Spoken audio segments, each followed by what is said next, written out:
Hello, everybody. Welcome to our first studio session with the Blackwing Foundation. Today, we are joined with Heather Martinez, the creative force behind Let's Letter Together. Heather is an internationally known lettering artist who spent her career helping people tap into their creativity through simple, powerful mark making. Thank you, Heather, for joining us. She's also one of our very own Pathways to Creativity collaborators. So give it up for Heather. Thanks for being here, Heather. You're so sweet. Thank you so much for having me. I love what we're about to talk about. Oh, I'm so excited. And we are just all about pushing creativity into everyday life. And at the foundation, we want kids being creative, but we started thinking we need adults to be getting creative too. So obviously, we need creativity in everyday life. What role does lettering play for you personally? Yeah, well, for me, lettering is a big part of my life. Everything from teaching it to making letters myself just for my own enjoyment. And I'm also a graphic facilitator, which means I get up in front of big groups of people and sometimes even small groups in meetings, and I write words and draw pictures. And those words have to be legible, they have to be clear, and they have to be understood by the people in the room. So I do it standing up, sitting down. I make letters all day long. Oh, I love it. Well, we were kind of brainstorming 5 reasons of why people should engage in lettering. And the first one is to defeat the budget blues. We know that art is basically free. So, how do you encourage people to start lettering with exactly what you already have?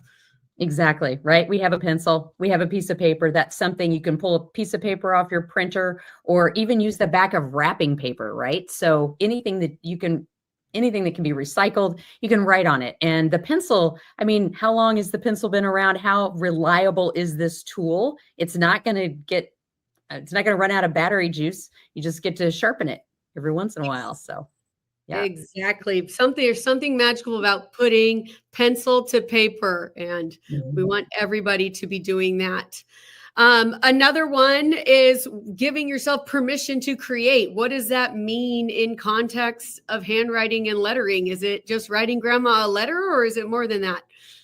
Well, yeah, absolutely. It can be about writing. Well, you know what? I tell people, write down your shopping lists. I mean, yeah, I know it's easy to just type it on your phone. It's convenient, but just that simple shopping list is going to help you get things straightened up and aligned, right? As horizontal as you can. And you can make your shopping list. It's okay if you scribble out a few things and maybe you can't read it, but then take some time to write a few of those words out. And just having that intention is going to improve your handwriting very quickly. Totally. I remember when I was in the classroom too and note taking, students would be like, can I just snap a picture of it real quick? And I was like, no, because if you write it, that's part of the studying. It imprints into your brain. Just that picture isn't going to do anything for you. Absolutely. I practice sketchnoting all the time. Sketchnoting is when we're drawing pictures and writing words in our sketchbooks. And it's a great practice for students of all ages. I love it. And another reason, we got to reclaim lost literacy. We're seeing handwriting disappear in the classroom. Why do you believe bringing back handwriting is so important for kids today? I think it's more important today than it ever has been because we're coming right up against AI, right? So not only are we up against keyboards and mobile devices, but now that AI, some people are using it probably to do a lot more of their critical thinking than they normally would have before they had that tool in their hand. And by writing, you're going to be able to retain more. You're going to be able to have that critical thinking muscle more in tune. So I think now, even with AI, and believe me, I've used it too, but I think that having a pencil in your hand, and especially when we get to cursive, when that comes along, when we're crossing over those lines, something's going on in our brain and we're starting to make connections that we can't make with any other tool. I totally agree. And I mean, that was my next question is what do the letterers of the world think about AI? We know how artists feel. So now we got the view on lettering. And I also know AI, especially imaging, not very good at doing handwriting. So Right. How many times have we typed in something and we want AI to make it and you're like, it's spelled the word wrong, right. right? Totally, totally. Yeah. Another reason to letter is to fight that digital fog, kind of the same thing. We're so focused on screens. What shift do you see in the people that slow down and put pencil to paper, maybe even some of your own students? Yeah, absolutely. It has a huge difference on the nervous system, right? The more we can get away from screens, and I'm not saying get rid of them completely. I certainly use them. We're using them right now to communicate with one another. But it's really important to take some time. And if you don't have time to make a cup of tea while you're lettering, that's fine. It doesn't have to be this romantic, idealistic idea. You can sit down and just take a moment to write, like you said, write a letter to grandma. Yeah, she'd probably love a phone call, but getting something in the mail would be great too. And it really does slow things down and soothe the nervous system. I love it. Well, our last reason to letter is owning the skill. It's a life skill, handwriting. It's not a test score. That's right. What do we mean by that? Well, it's likely that everyone that's watching this video has had some kind of mark making tool in their hands since before they started making memories. And so as an adult, you carry a lifetime of experience with your handwriting, which means you're not going to be writing the same style now as you did when you were a child, right? And so this takes a lifetime to you're going to use it anyway throughout your life. How do you want it to look? I just talked to a woman at the grocery store today that said, oh, my handwriting's terrible. And I said, I said, do you go to the gym every day? And do you work out as much as you'd like to? And she was like, not every day. I said, well, you probably haven't been writing every single day with intention for your entire lifetime. But if you can pick it up every once in a while and exercise that muscle, it comes back very quickly. Oh, I love that analogy. Totally makes sense. So before we jump into the activity, is there any, newbies advice that you should give them or any aha moments you think we'll see? Because I'm a newbie to this and I'm ready to see what happens. Yeah, I'm going to say just be gentle on yourself. And the great thing about a pencil is it's got an eraser, right? So you've got that. And I'm not going to ask to see your work. No one's here to shame you for your handwriting. And so what I really want you to do in this exercise, and we're calling this exercise Iteo and Shridlu, which are, what is that? You're going to learn what that is. It sounds like a funny name. It's not. But this exercise is going to help you see the letters that you're writing and make them just a tiny bit better, because you're going to start to look at lettering, hopefully, in a whole new way. I love it. Well, Heather's going to get her camera all ready for us so that we can see her making the magic, because we will be watching her, even though she's not looking at ours. So that's right. There she is set up. I've got my pencil and paper ready too. So hopefully everyone at home is ready, and go ahead and get us going. Yeah. So we're going to start out by writing the thing that you know best, and that's your name. It can be your first name, your last name. If you have a middle name, you can do that too. If you have a maiden name, chances are you've been writing your name your entire life. Go ahead and write out your full name, and you can go as slow or as fast as you want. I am going to ask you, because we're going to work we're going to work all in printing for this. So go ahead and write your entire name, and you're just doing this as a warm-up. That's it. Everybody won. If you wrote your name, you already did it well. And so you might want to add the date for reference. So if you just want to put your date, what was today's date? The 20th. I'm going to write, what's that? Today's the 20th. That's right. Look at that, using our eraser already. So. Yeah. And you might put the year too, because you might look back at this and say, oh, when did I do that? And you might just want to practice this exercise in the future to see who you are that day and compare it to this day. And then the next thing I'd like you to do is write the entire alphabet. We'll start with uppercase and lowercase. And I'd like you to write just slightly faster than you feel comfortable with. Unless you write really, really fast, then maybe slow down. But I got to sing the whole song in my head. Exactly. And sometimes it's hard for me to talk and write the alphabet. So if I missed a letter, or if I got one, mixed up, don't worry. If you did, that's fine too. Yeah. That whole song's playing in the background so I make sure I get them all. Me too. Absolutely. So go ahead and do uppercase, lowercase. Doesn't have to be perfect. This again is a bit of a warm up. We just want you to see your own letters.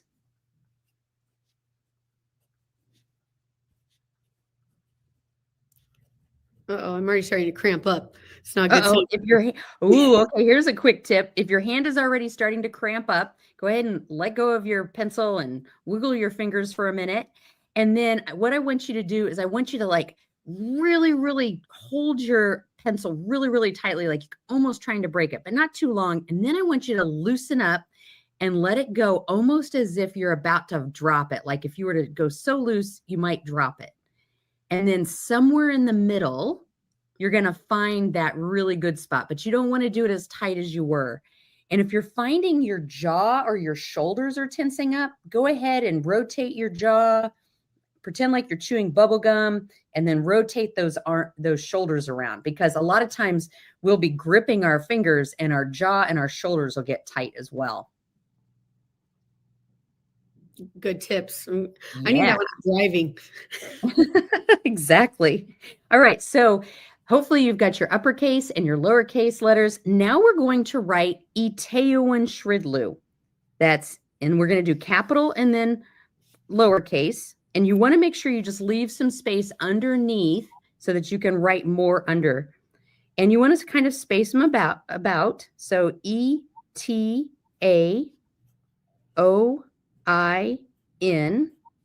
Shridlu, SHRDLU. Now, some of you might have seen the very first video we made in the Intro to Lettering course.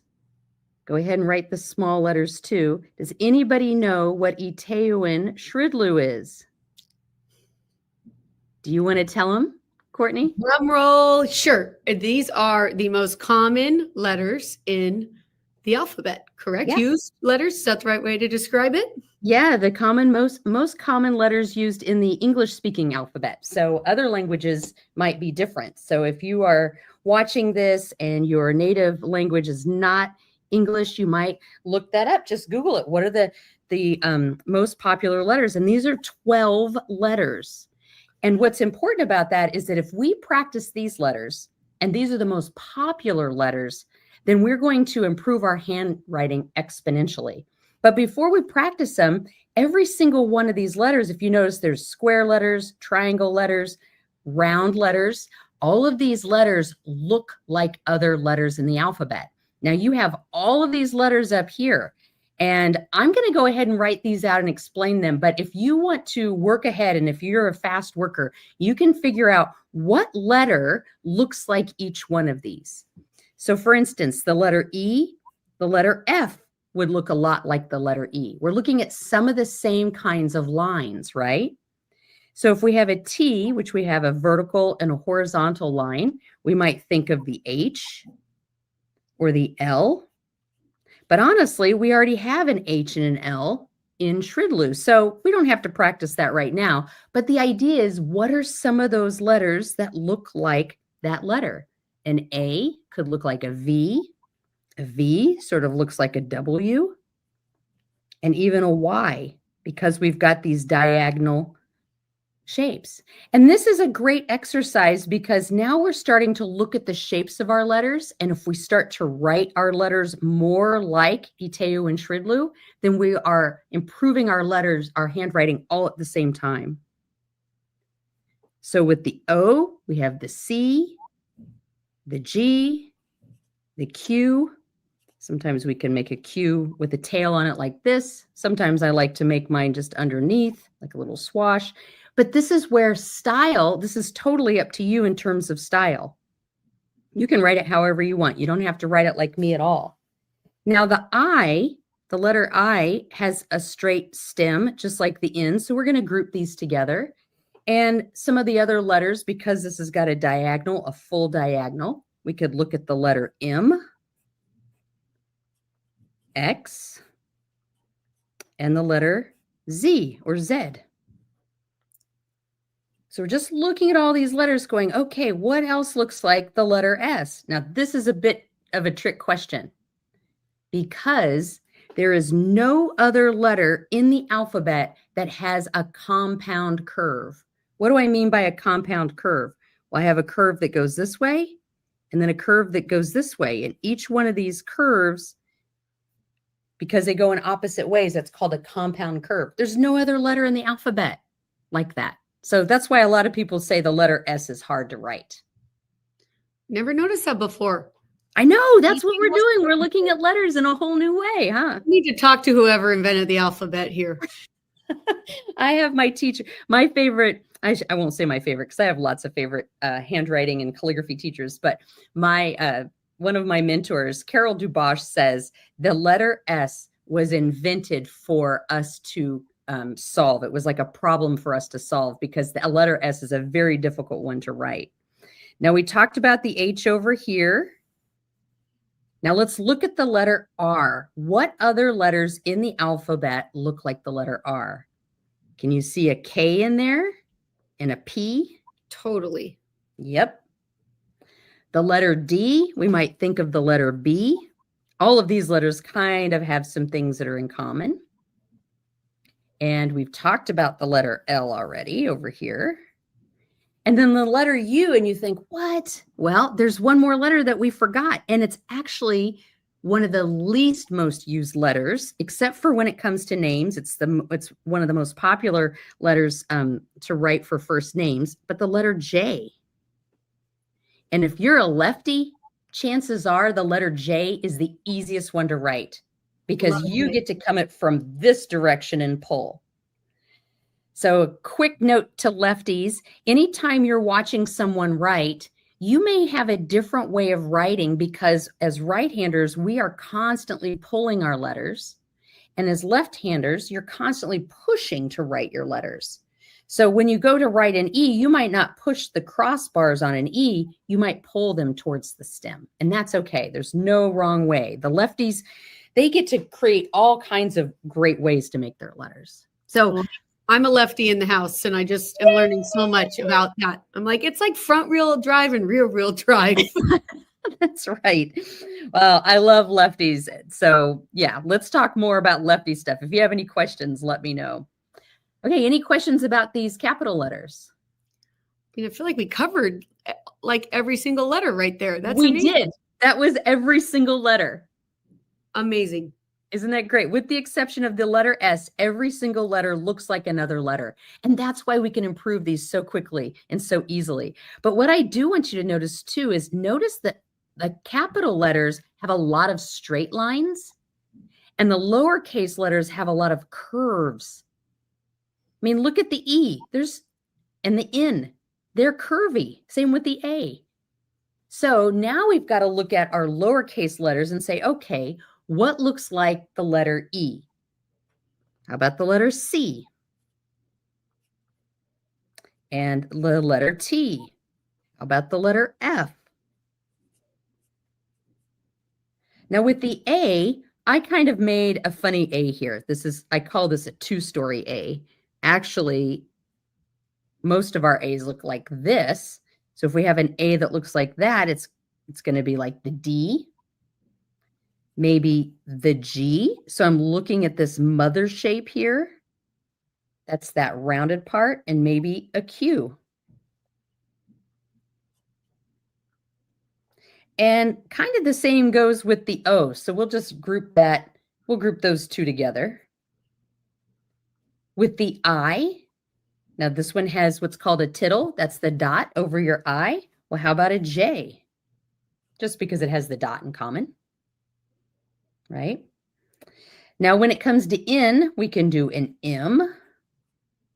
We can also do an H, but our H is over here, so we don't have to, but we can say, hey, now we can do, oops, I did another N. We don't really need that, but we can do an upside down N, and that makes a U, but again, it's over here. And we have a D as well. So this is almost like a puzzle, like a game. You could do this with your students. Totally. Yeah, it's a search and find and finding connections. It's so fun. Exactly. Yep. Same goes with the letter S. It's just a miniature version of the capital S. So we still have that same compound curve that's happening there. And we talked a little bit about the H. So the H is going to look like the M and the U and the N. So we've really covered that. The same thing with the R. That R is like the N.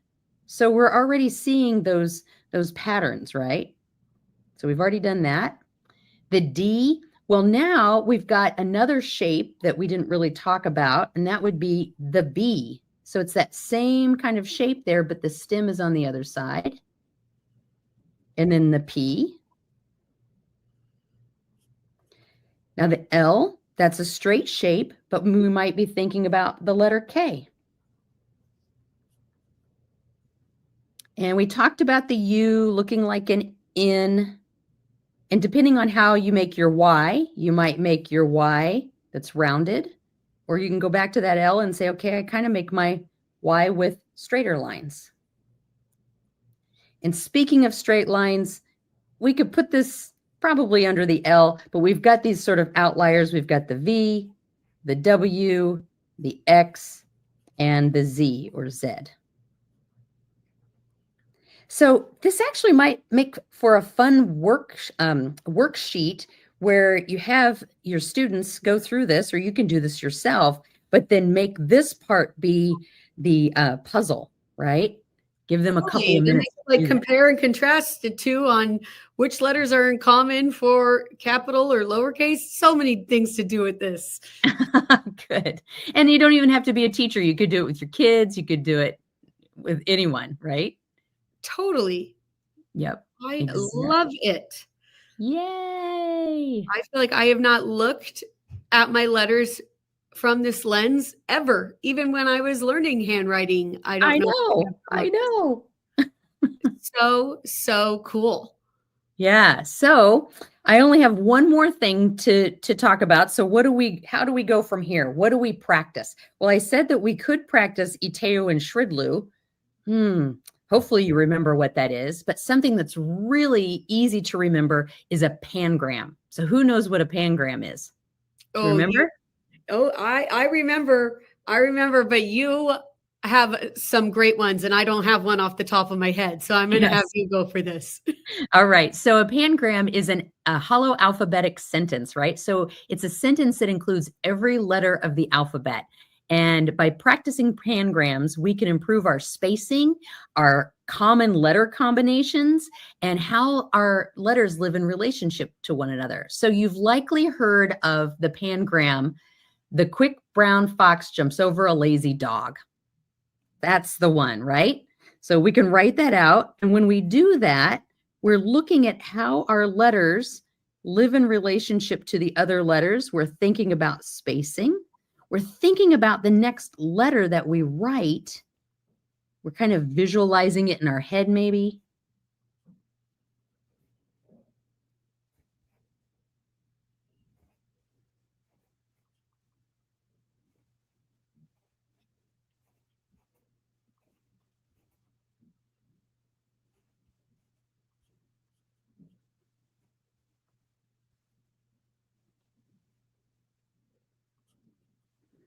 You can also Google pangrams. There's so many out there. And if it's okay, I can share with you, if you go to pangramlove.com, there's a whole list of pangrams that were written by calligraphers. So people who practice their pangrams on the daily. I love it. So every single letter of the alphabet is right there. Yep, exactly. Yeah. So fun. Yeah. And you don't have to, again, our handwriting doesn't have to look alike. You just have to make your handwriting look like itself, right? So it looks like it all belongs. Awesome. Thank you so much, Heather. I'm feeling like it wasn't hard. It was something that we can just take a couple minutes every day and spend some time on. Exactly. Yeah. Yeah. Thanks for lettering with me. And feel free to return to this exercise again and again and see how your handwriting morphs, changes, improves, and grows into a style that is uniquely your own. I love it. Well, the first thing that comes to my mind is, imagine if adults take this time 10 minutes a day, what power would even happen if just kids took 10 minutes a day of lettering instead of staring at a Chromebook? What That's right. kind of change could we create? That's right. How often are we scrolling through our devices and it's like, what if we just did this? We might feel a little bit better about our handwriting today. Totally. And I mean, there's power too in the adults at home watching this, modeling the creativity for kids and willing to try something new. I just figured my handwriting is just my handwriting because I established that probably in second grade and never thought about it again. But now I have a lot of reason to think about it again. That's right. You can change your handwriting just like you change your clothes. It's not like, oh, I want to move this mole or this freckle on my arm. It's you can change it, and it's a way you can express yourself. And honestly, if you write out something that looks really nice and you give it to someone, they notice, and sometimes they'll even tell you. Absolutely. And it's so, so meaningful. Mm-hmm. So with Heather and the Blackwing Foundation, we have our own lettering pathway for educators that we've created through our Pathways to Creativity lettering series. So far, we've got 2 pathways for teachers to utilize with their students, but adults, anybody, you can do it too. It's a great starting point.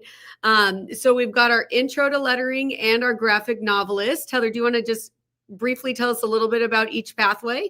Yes, absolutely. So the intro to lettering is both very, very technical in terms of we get the form just right, but it's also a lot of fun because Courtney and Justine have made some really great activities to go along with these. So you're going to learn how to print very much like the way that I did here. And it's in the italic style. So that means that it's got a style that you can use the rest of your life. So even adults could watch it and they're going to improve their handwriting. They won't look like they wrote when they were a child, and the children are going to enjoy it because they're going to write like adults write, right? And it's very simple to learn. Again, there's a lot of really fun activities that go along with the intro to lettering, including, I think we hacked our pencils and made really big letters like for posters and things like that. And then for letter like a graphic novelist, this is my very favorite lettering style because you get to learn first how to write like an architect. And they have such great design aesthetics. And so right away, it's the fastest way to improve your handwriting. And then with a marker and the way you flip it and write with it in a very special way that not very people in the world know how to do this, it will look like it belongs in a cartoon book or a graphic novel, which makes it really stylized fast. So in just, I would say, under an hour, you can not only improve your handwriting and write like an architect, but then use a totally different tool and write like a graphic novelist. And we've got some exercises in there to write your own graphic novel. It's so fun, and it all lives completely free on our website. We are just dedicated to art and music and creativity in the classroom. So if you know anybody, an educator, you're got children, grandkids, nieces, nephews, anybody, please share this resource. It is completely free on our website. It's a great may-do activity for teachers, those early finishers, or just a brain break, some creative time, which we all know is just so important. And then obviously we talked about the reasons to do handwriting. It's more than just, the worksheet. It is so much more than that. So we just really want to thank you, Heather, so much for being with us. Do you have any final encouragement for people, for kids, adults who think they don't have good handwriting? What should we send them home with? Well, first of all, keep your pencils sharpened. That's important. And if you need an extra eraser, that's fine. But we also know Blackwing, you can replace the eraser or extend it. But I would say, notice how you feel after you're finished with an exercise like this or watching one of the videos. And if you find that working on your own, you get bored, don't do it anymore. You don't want to create bad muscle memory or have a memory that handwriting is no fun. Keep doing it while it's fun. And then go off and do something else, but keep coming back to it and just keep it fun and fresh. I love it. Well, as I said, check out our resources on our website, which you can see below. Heather is on our website as well, featured as one of our partners. But where else can they find you, Heather? They can find me at letslettertogether.com, and we have lots of different classes, lettering classes for kiddos, for adults, for people writing with pencils, markers, and professional calligraphy tools. Awesome. Well, thank you so much, everyone at home. Keep staying creative, spend time on your creativity, and until next time. All right, we'll see you. Thank you.